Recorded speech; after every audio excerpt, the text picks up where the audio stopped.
Caledonia's victims, let's address some of the key myths and policy issues that need to be exposed and addressed. Vexatious land claims. The Six Nations people are not, as many would have you believe, indigenous to Canada. They lived in the area south of the Great Lakes in what is now the United States. When they were...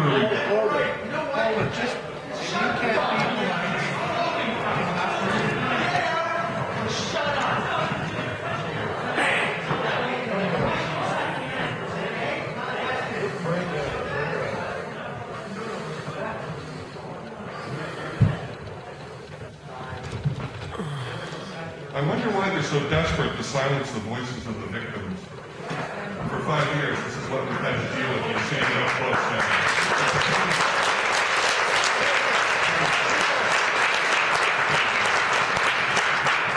If I were an Aboriginal speaker talking about being victimized and talking on behalf of other people, I just can't believe that anybody in this audience would actually interrupt while we're talking. I just can't believe it.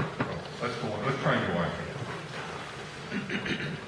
So, the Six Nations people are not indigenous to Canada. They lived in the area south of the Great Lakes in what is now the United States. When they were dispossessed of their lands after the American Revolutionary War, the Crown rewarded them for their service as loyal allies by purchasing the Haldimand Tract from the Mississauga Indians as a refuge for them as per the Haldimand Proclamation of 1784. The Six Nations people were treated honorably by a grateful Crown. Canada did not steal land from them, it bought it for them, so they could settle here in safety. Six Nations later surrendered large portions of the tract for sale. The federal government has stated that these surrenders were valid, and it does not recognize the Douglas Creek Estates in Caledonia as a valid land claim. According to 3 different Superior Court judges who have ruled against 3 other illegal occupations in Cayuga, Hagersville, and Brantford, the recognized representatives of Six Nations have not made any claim for possession or return of the Haldimand Tract, and such a claim would not succeed even if they did.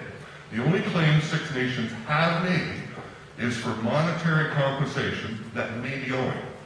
In 2010, a Superior Court judge granted Brantford an injunction against violent occupations that were destroying the city's economy. After reviewing a report on the Haldimand Tract land transfers by an expert from the Ipperwashing Parade named Joan Holmes and the related documents, the judge ruled as follows, quote, "For more than 150 years, the Six Nations did nothing to indicate to innocent third-party purchasers that there was any problem with title to their lands. Property has been bought and sold over that time, period. The Six Nations did commence a claim in 1995 against the federal and provincial governments seeking compensation, but never for return of the land. Still, there was no notice to private landowners when that action was commenced or after of any problem with their title.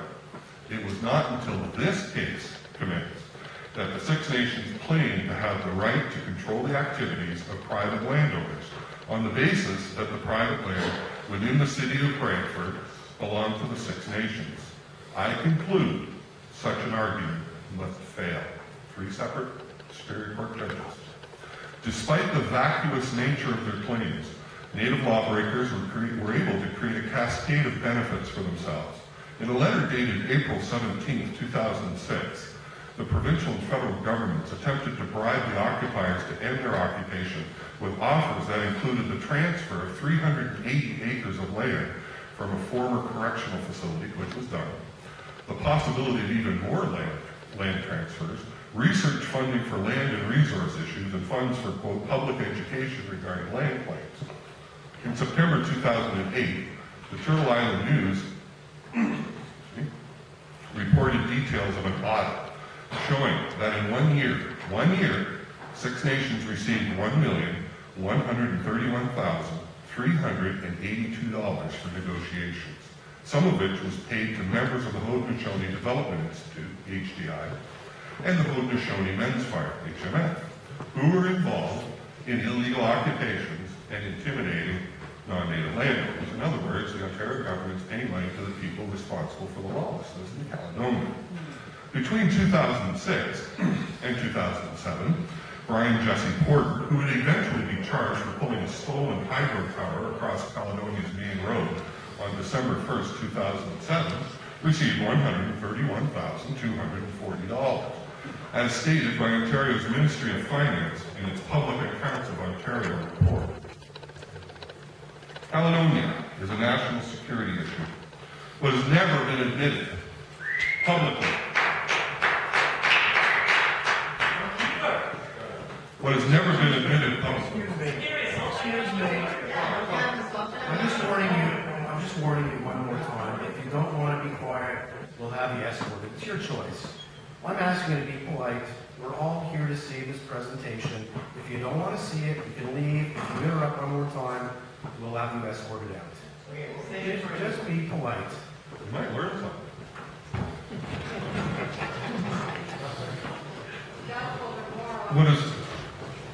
What has never been admitted publicly by the OPP or Ontario government is that Native criminals are being aided by a coalition of anarchists, radical unionists, and anti-Israel groups led by an anarchist named Tom Kiefer from Local 3903 of the Canadian Union of Public Employees at York University.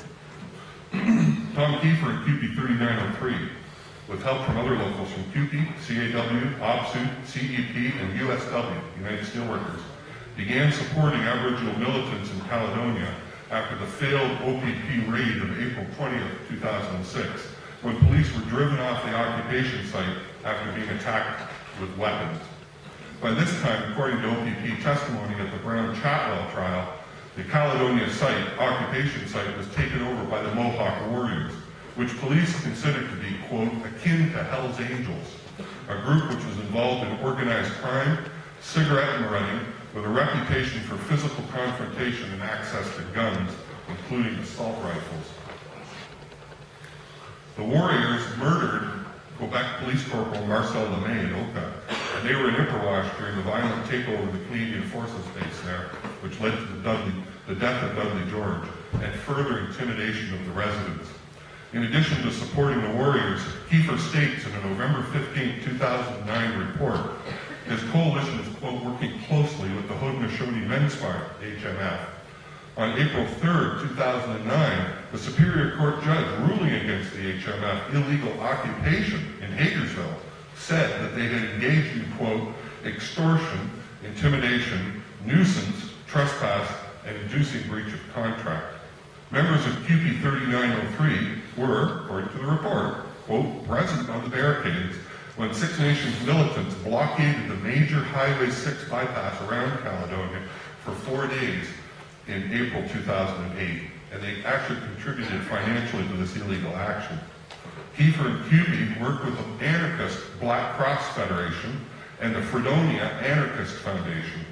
In his report, Kiefer states Fredonia donated $3,000 to CUPE, $1,000 of which was funneled to Jim Windle, a reporter with Tekoanaka News on Six Nations, who published articles trying to smear us as white supremacists.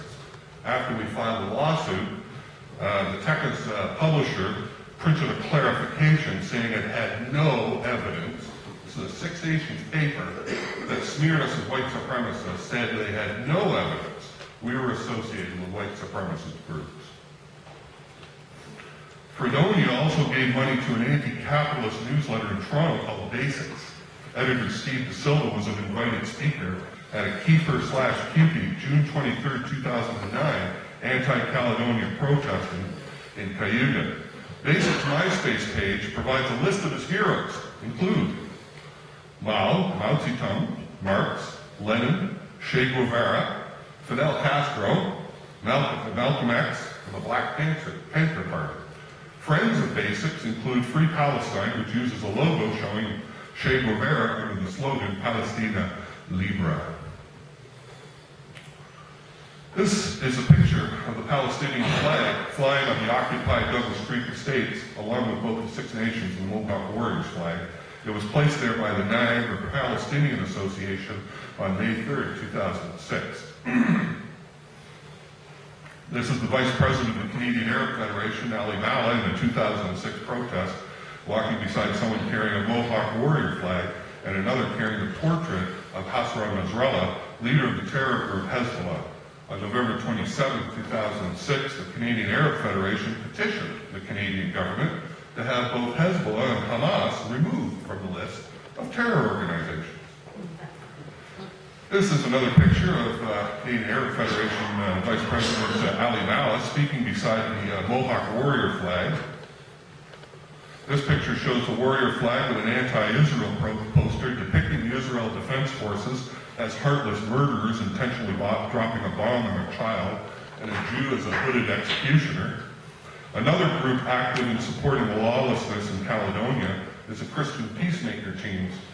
The UN has condemned the Hamas charter for laying out, quote, a blueprint for jihadist terrorism, unquote, directed at killing Jews and destroying the state of Israel. But the CPT's FAQ page for their Palestine mission portrays Hamas as a humanitarian organization. At the June 2009 anti-Caledonia protest, one of Kiefer's invited speakers expressed his solidarity with those wearing logos of the Tamil Tigers terror group. In a paper entitled Declaring the Exception, Direct Action, Six Nations, and the Struggle in Brantford, Tom Kiefer laid out a plan showing how economic warfare against Brantford could force the government to grant Native militants an area not subject to Canadian law. That's what he said. A second way for Six Nations to win is if they can escalate their blockades in a manner that continues to financially hurt the city of Brantford, while also making clear that attempts at police or military intervention would be costly and impractical means of resolving the situation. By escalating direct action tactics and mobilizing a larger number of people from Six Nations, this approach might force the city of Brantford to recognize Six Nations land rights and sovereignty through some kind of wide-ranging and innovative agreement with the Confederacy and the HDI.